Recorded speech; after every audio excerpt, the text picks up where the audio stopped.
Whether it's cars, comics, video games, or violins, there's a little geek in all of us. It's time to give your geek a voice. It's time for Geek Therapy. Here's your host, Johnny Hamburger. Welcome to Geek Therapy Radio. I am your host, Johnny Hamburger, your mental curator for this evening, this afternoon, this morning, whenever you're listening to the show. And if you're listening to it on romantic terrestrial radio, I thank you. Wouldn't it be awesome if I can get this show syndicated? That would be great. Then I could be broadcasting from not just one antenna, but possibly two antennas, 3, 4, several, all across our beautiful country and our beautiful blue dot across the world. I do have kind of a loaded show for you. We're going to talk about a lot of neat things. First of all, I just want to point out, if you haven't noticed, that I am using a different microphone this week. And if you're watching this video podcast on YouTube, you can see I am using the Samson Meteor. It's a USB microphone, and I'm recording it into my GPD Pocket Win.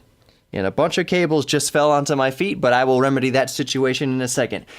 I'm testing out this setup because next week's show, hopefully next week's show, let me pick up this cable, hopefully next week's show will be recorded in Italy. Maybe 2 shows, Italy and the Netherlands. Not Amsterdam, but possibly in Eindhoven, but definitely in Italy. I'm going to record a Geek Therapy there, or maybe 2 shows worth when I'm off traveling grand old Europe. So, hopefully you're hearing that the audio quality is just fine with this little Samson USB mic. I like that name, Samson. Samson makes lots of different microphones and products, but I cannot, and this is not a paid endorsement, I can't recommend this little Samson mic enough. I think it's around $100, $90, $80. Probably get it cheaper used on Amazon. It has a little headphone output on the back, volume knob here on the front. It's actually pretty cool. So if you're looking for a high quality recording solution that's very small and it really would fit in your pocket. I mean, it might be a little big for your pocket, but it has this built-in stands, which again, if you're watching on YouTube, you can see that I'm moving these legs up and down. And the sound quality is good. So yeah, it won't break the bank. Look at this dust bunny I just picked up off the soundboard. Good Lord. We rock it in high quality here at iHeart. To be fair, like, there's surfaces in here that you can't really dust easily. So occasionally the HVAC system, the air conditioning, will blow a little dust bunny off of one of these speakers or monitors or TVs or whatever, marquees we have hanging very high close to the ceiling.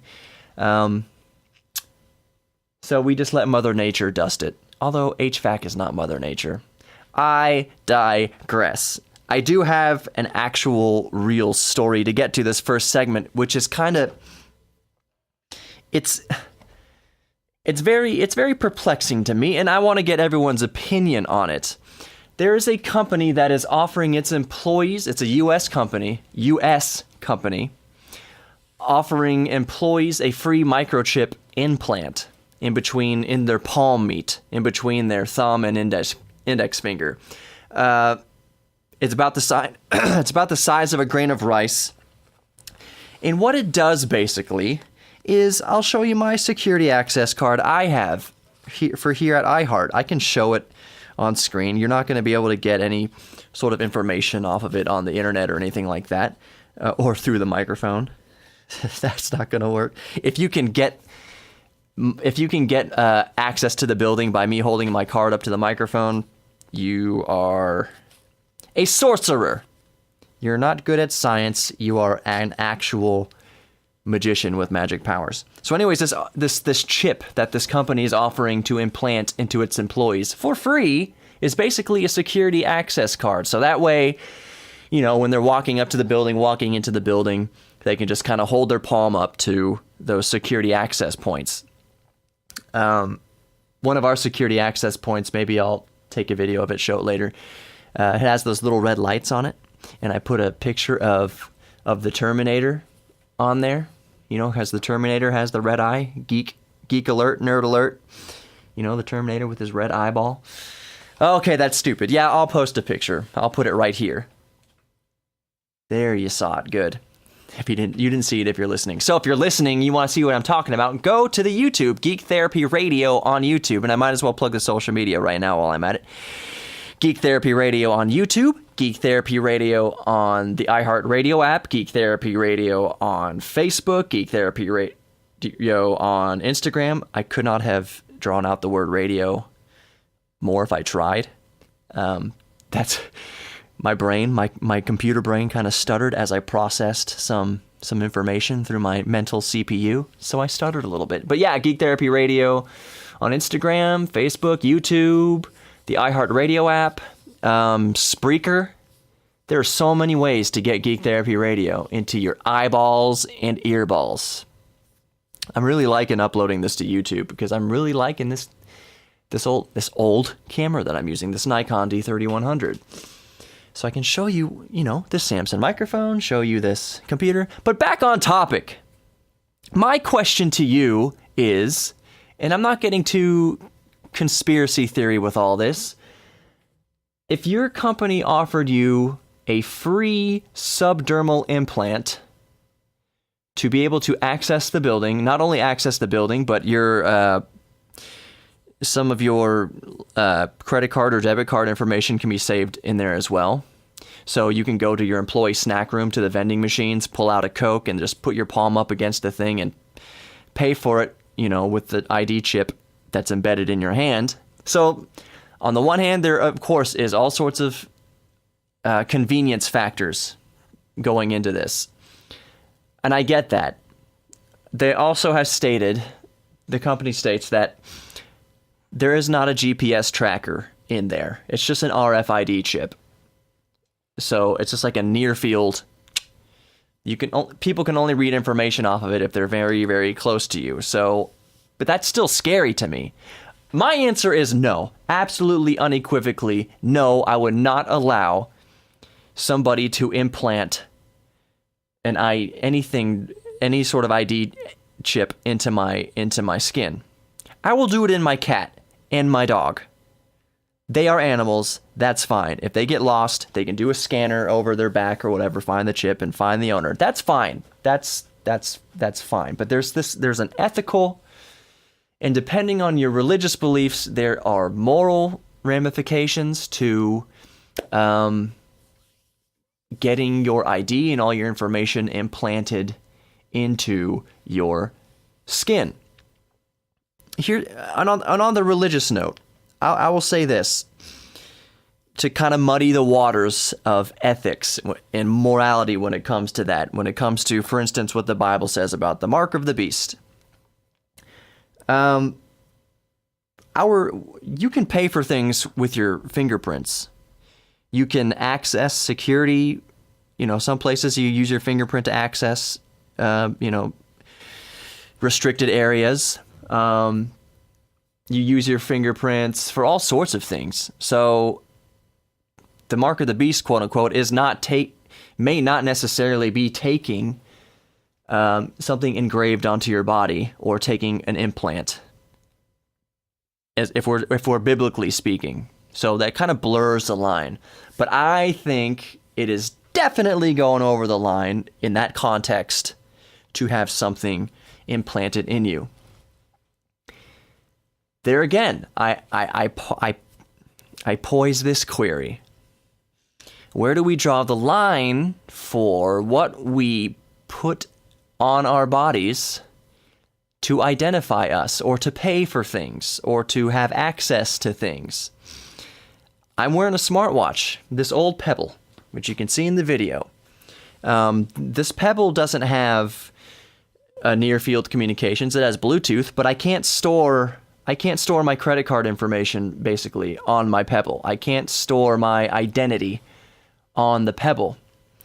There are smartwatches like my Samsung Gear S2 that does have near field communication, that does have RFID, which you can put something called Samsung Pay on. It's the same as Apple Pay, the same as Google Pay. Is Google Pay a thing? I think it is. You can put your important information onto that. Let's just use Android Pay or Samsung Pay, for instance. With that Samsung Gear S2, I can have all my credit card and debit card information in there, bank account information, and just tap my watch to a receptacle at the gas station and pay for something. Theoretically, I could go to the bank for a mortgage or a home loan or something like that and just touch my watch, boop, and have all my, money's information, financial information beamed to the bank or beamed to the loan institution.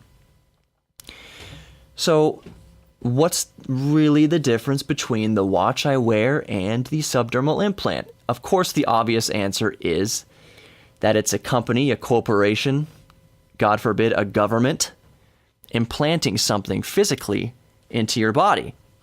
And I keep looking over at my laptop screen here if you're watching the video because I'm seeing how much time left I have on the segment.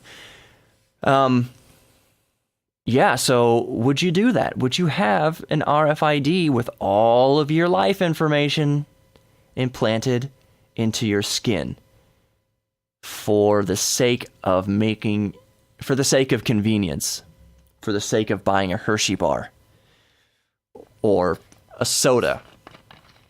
I, for one, would not. But I would. I say I would even though I haven't yet, and maybe not. But I would theoretically sign up for something like Samsung Pay that I would use on my Gear S2 if I was wearing my Gear S2. I wouldn't have such a problem paying with my smartwatch. The reason why I don't do that is a security risk. I've already had my credit and debit card information stolen many times, and that's another rant I'll go on real quick. Are these chips? Oh, I'm not going to show my information. Are these chips in your credit and debit cards? The theory was it's supposed to make things safer, more encrypted. But guess what? By my count, now there are 3 ways for a thief to get your information. There's the old-fashioned way. They can just read the number on the card. That's one. The other way is they can somehow get to your mag strip, the magnetic strip on the back of your card. That's 2. That used to be how it was done, is those 2 ways. Now, there's the third way, the chip and RFID. So what if your card has all 4? What if your card has the chip, RFID? Those are just more ways for people to steal your information. And again, I'm not being a conspiracy theorist. This is just real. This is just real things that happen. I remember within a month of getting my new card with a chip and looking at it, this is dumb, this chip is stupid, I got my identity stolen. Some big spender went to the dollar store and to Schlitterbahn and to the strip club. Big spender with my money. He stole information from my debit card that was supposed to be more secure thanks to the chip. Well, now it's not. And apparently lots of Europe is abandoning the chip now because of that reason. It didn't make anything safer. The chip doesn't hardly work ever. For that argument, my chip malfunctioned. When I got the new card with the new chip in it after my first one was stolen, that chip started malfunctioning within a couple months, and I had to start swiping it anyways after 3 tries. It is just frustrating. So no, I would not get an RFID implanted into my skin personally, but would you? Let me know. Go to Geek Therapy Radio on Facebook. That's the easiest way to talk to me, is Geek Therapy Radio on Facebook. Go like the page. Go talk to me there. That's it for segment 1 of Geek Therapy Radio this week. I'm Johnny Hemberger, your mental curator. We will be right back for segment 2 after these brief messages.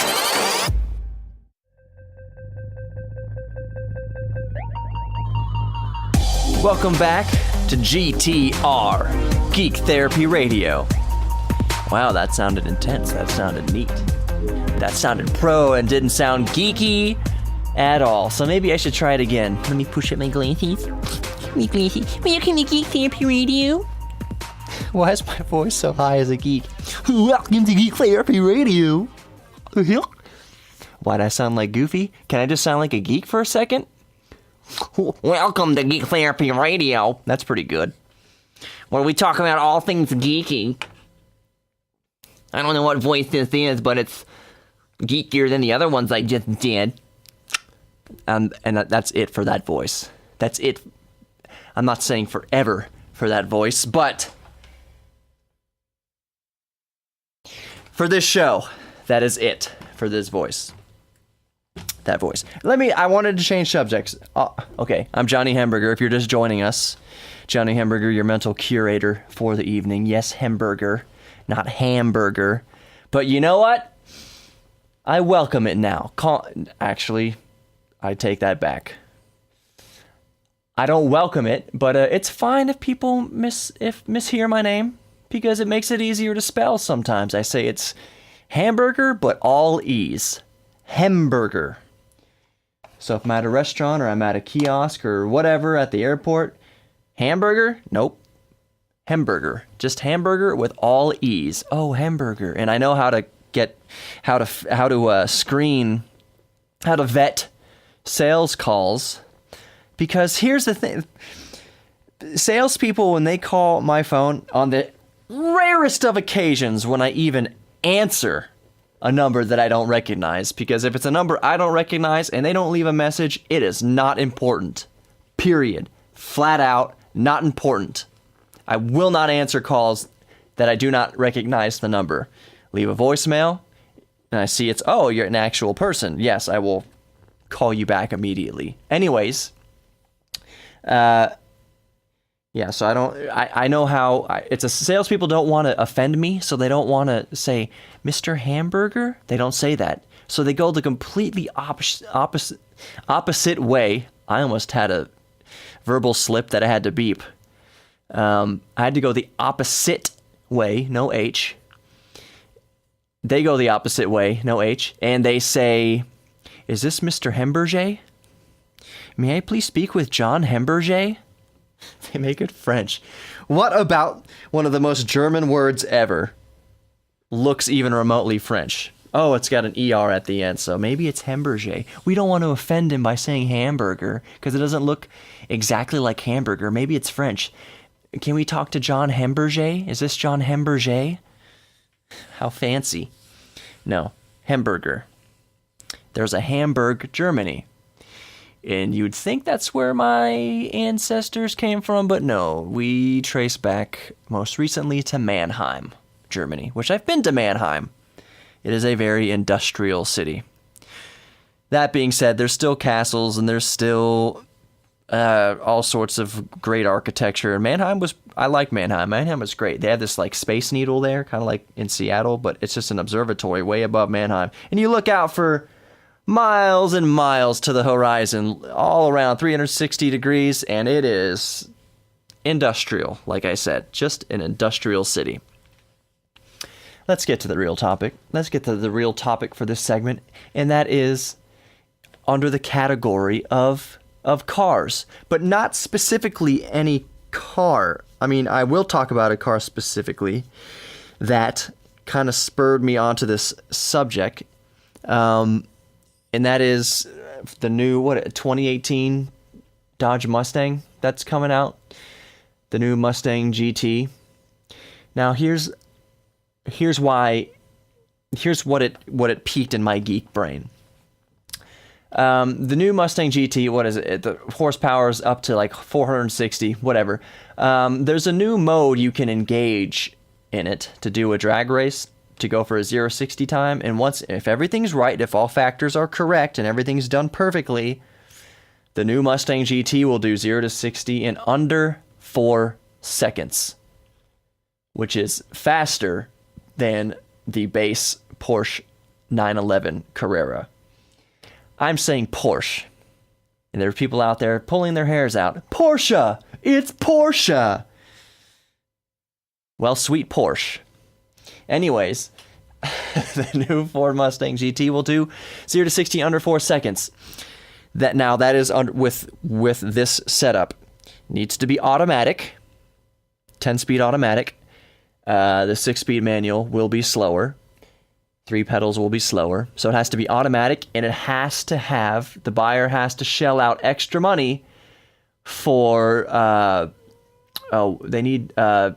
special tires. Not special tires, just expensive tires. Michelin Pilot Sport 4S tires. Michelin Pilot Sports are always going to be more expensive. I don't know how much they are per tire, but they are expensive. Hundreds of dollars per tire. The tires on my daily driver are fat and skinny 19-inch tires. They're painted onto the rim, and they can be expensive. I'm able to get them for, at the bare lowest, around $135 each. Which, if you're driving just a little economy car, $135 per tire is extremely expensive. But for a car that with 19-inch rims, with wheels painted on, $135 per tire is very reasonable. Very, very reasonable. You can spend $300 a tire, $400, $500 a tire easy when you get up to that size. So I'm paying $135. Michelin Pilot Sports are very, very, very expensive. So you need to have automatic 10-speed transmission, the Michelin Pilot Sports. And if you have those and you do everything just right, you put into drag racing mode and do everything just right, you can get 0 to 60 under 4 seconds. Here's the rabbit trail that figure and that this vehicle, this Ford Mustang, which I don't like Ford Mustangs. I don't really care about Ford Mustangs. They do nothing for me. There's a huge generational following of Ford Mustangs, and there are some pretty cool Mustangs. Do not get me wrong. Shelby Cobra GT 500, GT 350, those are awesome. Shelby Cobras are awesome. Salines are awesome. But yeah, Mustangs in general do nothing. I give a wide berth to somebody driving a Mustang. That's kind of an inside joke to car enthusiasts. But here's what that figure, under 4 seconds in a production car, the rabbit trail got my mind going down. I have been watching a lot of Retro Motor Week reviews, car reviews on YouTube. So, for instance, they reviewed the DeLorean, the 1982 DeLorean. They review the Mark I GTI, Mark II GTI, and various cars. And so they will test these cars that were supposed to be sports cars. The Corvettes, 82 Corvette, for instance. These 0 to 60 times of sports cars back in the day, they were describing blistering 0 to 60 time under 10 seconds. The DeLorean DMC-12 will get you to 60 miles an hour in a scant 8.5 seconds or whatever it was. The GTI, the Volkswagen GTI, will get you up to 60 in a throw you back in your seat 9 seconds. The new 1984 Chevy Corvette will throw you in your seat 0 to 60 in 7 seconds or whatever it is. Isn't it crazy? Here's my point. Isn't it crazy how far we've come with cars? That a 4-banger will hit 60 under 6 seconds routinely. My daily driver will hit 60 under 5 seconds. It's like 4.8 or something like that. The DeLorean still does it around 9 seconds, but the DeLorean's not a race car. I don't care. New GTIs, Volkswagen GTIs, 0 to 60 under 6 seconds. This is crazy. Those are crazy numbers. If you would have thrown those kinds of numbers at people, at drivers in the 80s, they'd have been like, no, that's impossible. That's a drag racer. That's a 300 mile per hour drag racer. I remember, here's a perfect example. I remember like 10 or 15 years ago, my buddy was telling me, I was at his house, we were having a sleepover. So I was a kid 15 years ago, maybe it was 20 years ago. He's like, drag racers, they'll go 300 miles an hour in under 5 seconds. I'm like, bull crap. No way. That is impossible for any machine to get to 300 miles an hour in under 5 seconds. It's impossible for a machine to get to 300 miles an hour in under 10 seconds. There's no way. But yeah, drag racers get up to 300, but under 10 seconds. Way under 10 seconds. It is crazy.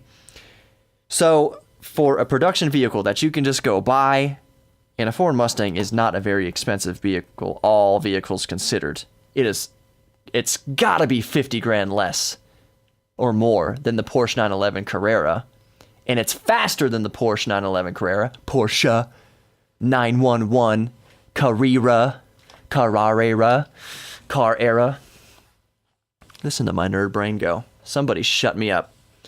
So yeah, the 0 to 60 times in modern cars are crazy. But guess what? That Ford Mustang, even though you can get 0 to 60 under 4 seconds with the 10-speed automatic, I will still take the manual. I will still row my own boat, even if it costs me a second. Even if my 0 to 60 is 4.5 seconds versus under 4 seconds, I will still take the manual and row my own boat. As God intended. There's a verse in Genesis, chapter 1, verse 1, in the cliff notes of the Bible at least. Humankind shall drive manuals as I intend. It's in the Bible somewhere. Look it up. More Geek Therapy Radio to come. I'm Johnny Hamburger. Hit the social media. Geek Therapy Radio, Facebook, Instagram, YouTube. Watch this radio show on YouTube. I'm recording them all. Hopefully this USB microphone I'm using, the Samsung Meteor, is sounding pretty good because that's what I'm recording. I'm not using the big sexy radio mic this week. I'm using a little cheap USB microphone. But it probably sounds pretty good. Don't it? More Geek Therapy Radio to come. I'm Johnny Hamburger. Stick around. We'll be back in just a few minutes.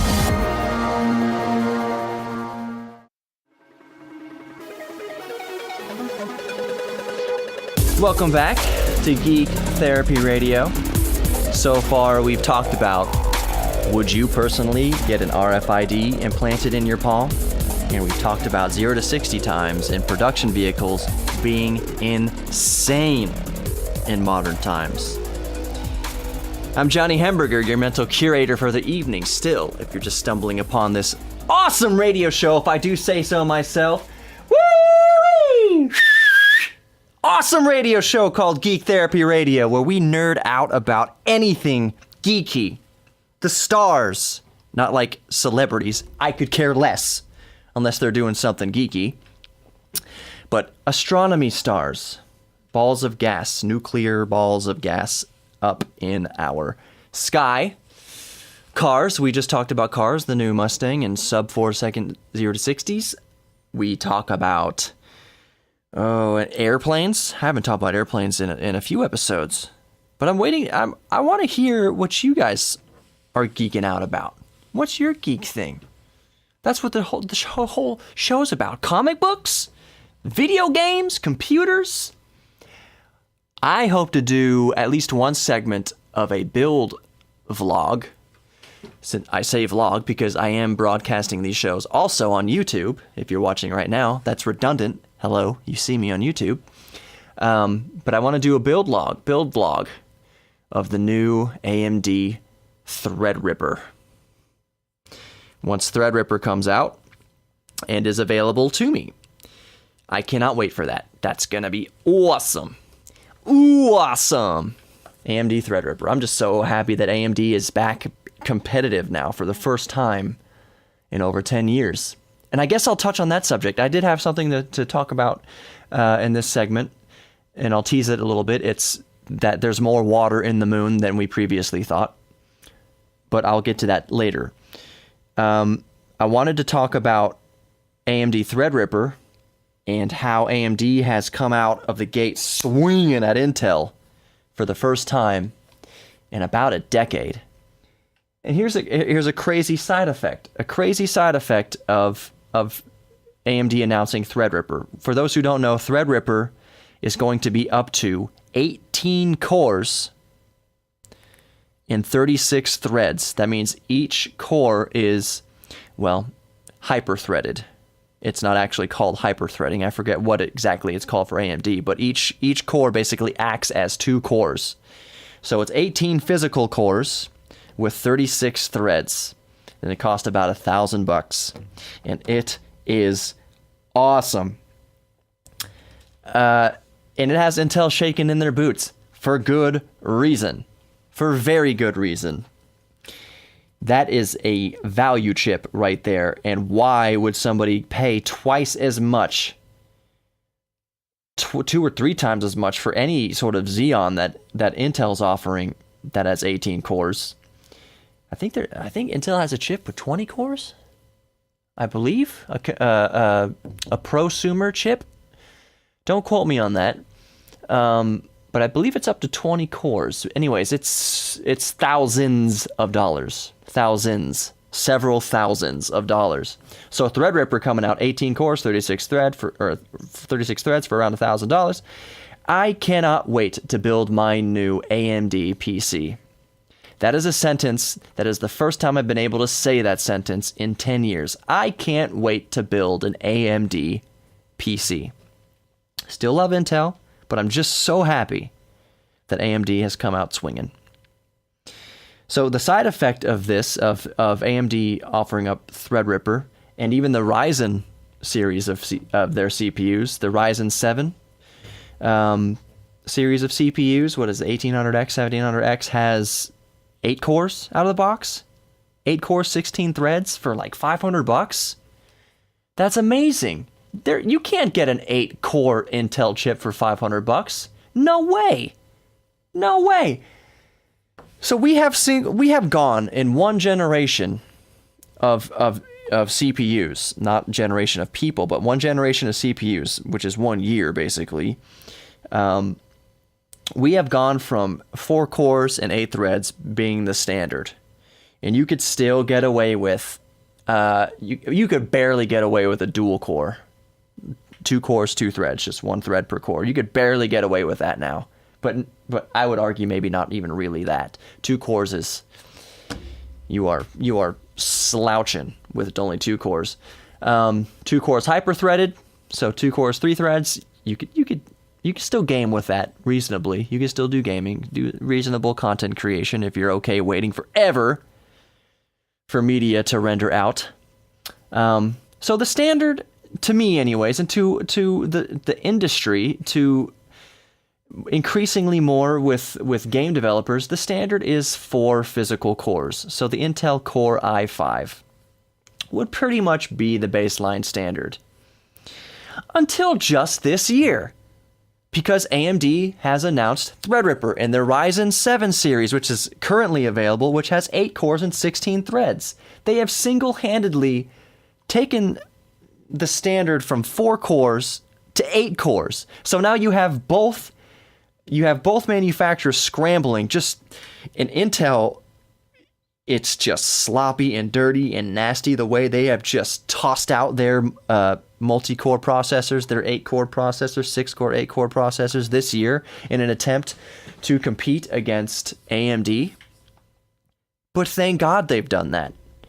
PC enthusiasts like me just rejoice. Holy crap, we have single-handedly gone from like 4 cores being just the standard to now we're having all these offerings up from 8 cores up to 18 cores at reasonable prices.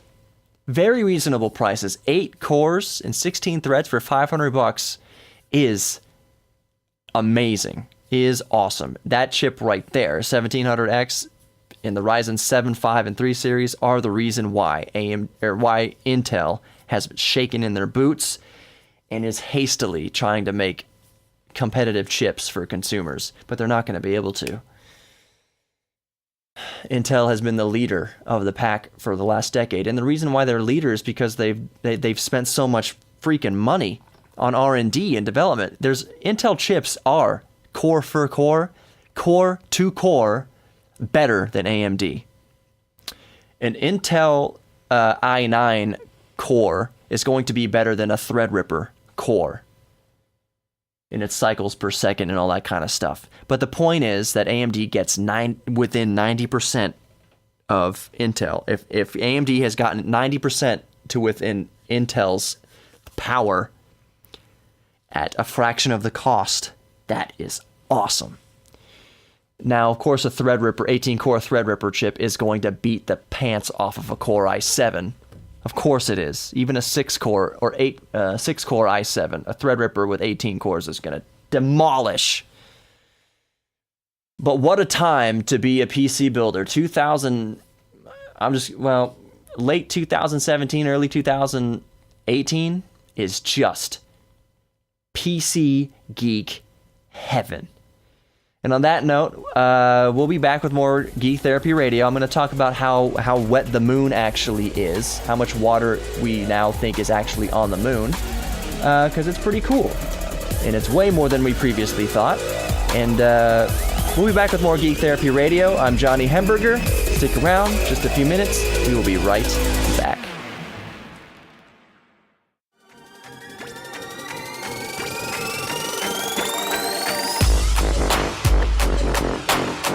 Welcome back to Geek Therapy Radio, the final segment for this week.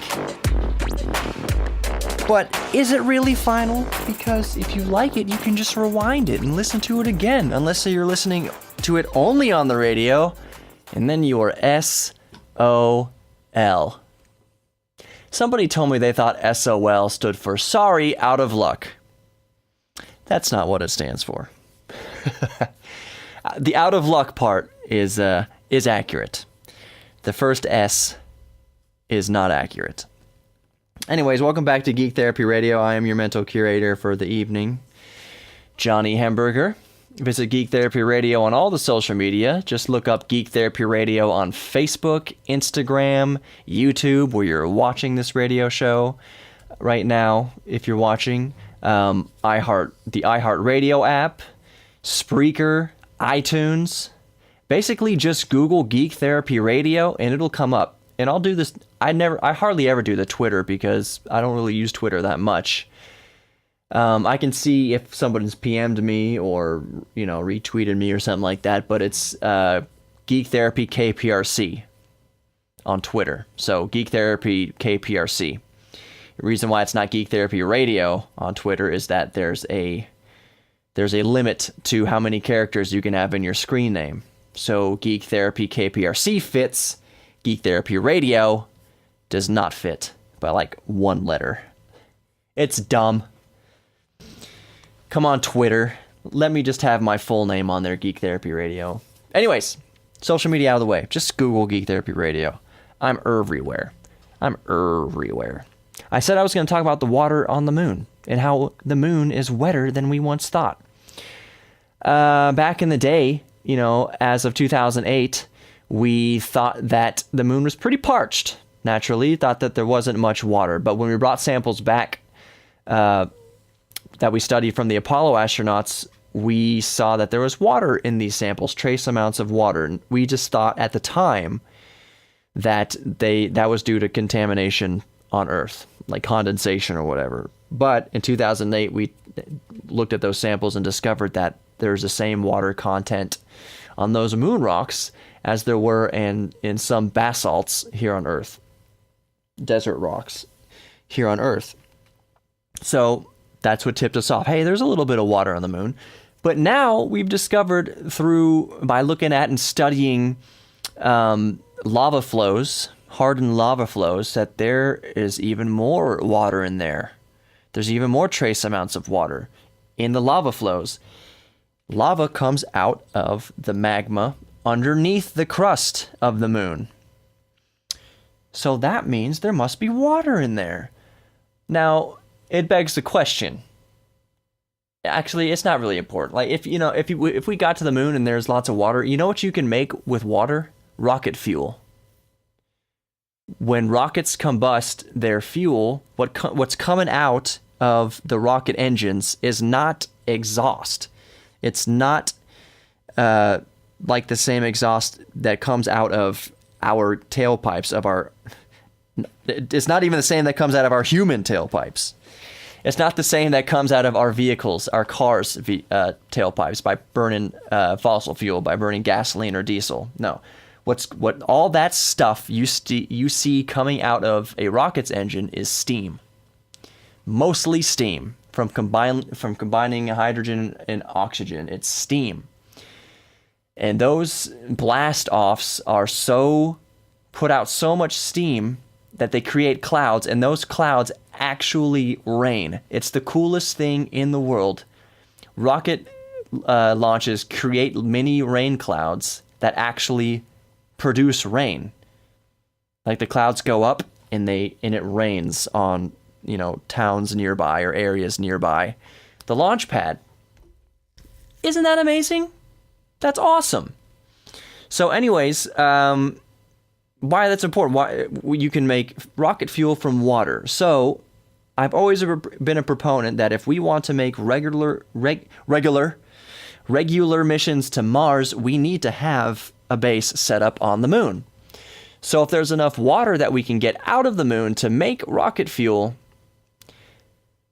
we can get to Mars way more efficiently than trying to leave Earth orbit. Since the moon has 1/6 the gravity or whatever of Earth, you need far less fuel to get out of the moon's gravitational pull. So if there's water there, hooray, we can make rocket fuel and use the moon as a base to get to Mars or any other interplanetary travels. So that's very interesting. And on another astronomy note, will someone look up rocket fuel? I don't have it right here in front of me, but I think it's used by combining oxygen and hydrogen. I think. Do not quote me on that, but I believe that's how it is. Anyways, it is water vapor coming out a rocket engine. And if I'm wrong on that, light me up. Light me up, but I'm 99% positive. So another note in astronomy, and this is kind of a cool product that's coming out. It's a crowd funded, not crown funded. This is the United States, baby. It's a crowd funded project for a little 4.5-inch telescope, which I have a 4.5-inch telescope that I basically just keep in the trunk of my car. It's great for seeing, the 4 brightest planets, including Earth. Just aim it down. It's good for seeing stuff like that. The moon, you can see the moons of Jupiter with it. It's pretty cool. But 4.5 inches, you can see some galaxies. You can see Andromeda, some nebula. You can see the Orion Nebula for sure with a 4.5-inch telescope. So it's good just to keep in your car for quick little astronomy nerd sessions. But this little 4.5, it's called the EV scope, and basically it's going to. I'll just cut to the chase with why this scope is going to be so cool. It's an electronic telescope. It has a motor in it, which means that all you basically have to do, and I assume you're just going to be able to do this through your phone, basically say, I want to look at this object. I want to look at the Messier object 31. You just type that in your phone or select it, boop, and the telescope will go right to that Messier object. But what's cool about this is there's a mode on it called campaign mode. So, conceivably, you could have thousands, perhaps millions of owners of this telescope focus onto the same thing. Basically, you know how you play online games with multiplayer games with people from all over the world? Instead of playing a video game, you're actually aiming your telescopes at the same thing. And this is interesting because what the plan is for this, the interesting thing about this is that, among other things, it can be used for detection of dangerous asteroids. You can tell more, you can triangulate better. Let's say there's one person who has this telescope in Los Angeles and there's another person who has this telescope in New York. All you need is those two people aimed at the same suspected asteroid, and then you can triangulate. And when you triangulate, you can get all sorts. You can get the velocity, you can get the direction, you can get the arc, you can get all sorts of things by triangulating it. So that's just using two people to triangulate. Triangulate means there's two bases of the triangle plus the third one, the asteroid. That's the triangle. Now imagine if you have thousands of scopes aimed at the same object. How efficient and how accurate that triangulation with thousands of data points, how accurate that's going to be for detection of asteroids, of dangerous asteroids.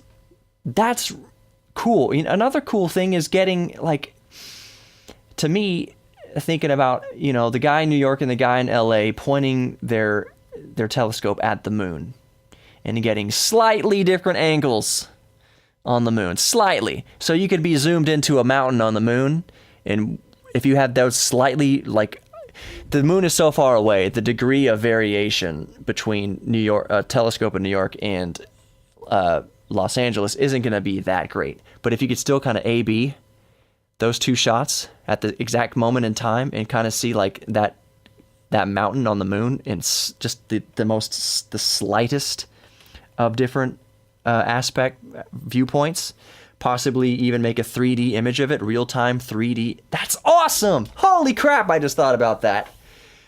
Some guy in New York, some guy in Los Angeles, aimed at the moon. You're both wearing you have your cell phones with a 3D, the VR, virtual reality enabled, and you're looking at that stereoscopic image of the moon, zoomed in on that mountain. Wow, you're seeing the moon 3D real-time, like up close. Wouldn't that be amazing? And on that note, that's all the time we have for this week's Geek Therapy Radio. Thank you so much for listening. I hope it was enjoyable. While you're listening to this, I am on the other side of the planet. I am in Italy or the Netherlands. Well, we're going both places. But I hope to record one, if not two shows from the Netherlands and from Italy. So that'll be very cool. I'm going to bring my camera. Maybe have some sort of picturesque view behind us. We'll see. I'm excited. And that's why I was using this microphone, this USB microphone, the Samson Meteor USB microphone. Because that's what I'm going to be recording with when I go to Europe. So hopefully this sounded good. I bet you it did. If you came in halfway through the show, you probably didn't even know I was using, if you're listening on the radio or the audio podcast, you probably didn't know I was using a USB microphone and not our big sexy radio microphone, which I'll go back to when I get back from Europe drinking wine. I'm going to get drunk every day. Wait, did I just say that? I am going to be classy and sophisticated every day. There's no way I'm going to record GTR under the influence. Do not drink in radio. It's just dangerous. I may or may not have just winked. I guess you'll just have to go on YouTube and figure it out. Seriously, don't drink and drive. Like, honestly, don't do it. It's stupid. So many people die for that's such an avoidable reason. Love yourself, love others. I want all my geeks out there to love one another. Look out for yourself. Look out for your fellow geeks. And just geek out about something this week. Find something and just geek out about it. Take 10 minutes, even 5 minutes this week for your geek thing. Indulge in it. Indulge in making yourself better, happier, more connected with the world around you, more connected with others. Just be good to each other. I love you, my geeks. I'm Johnny Hemberger. I was your mental curator for the evening. You've been listening to Geek Therapy Radio, GTR, Geek Therapy Radio, on all the social media. Go hit it up. Go talk to me on Facebook. That's the easiest way. I love all of you. I will see you on the flip side. Have a good night. Johnny Hemberger for GTR, over and out.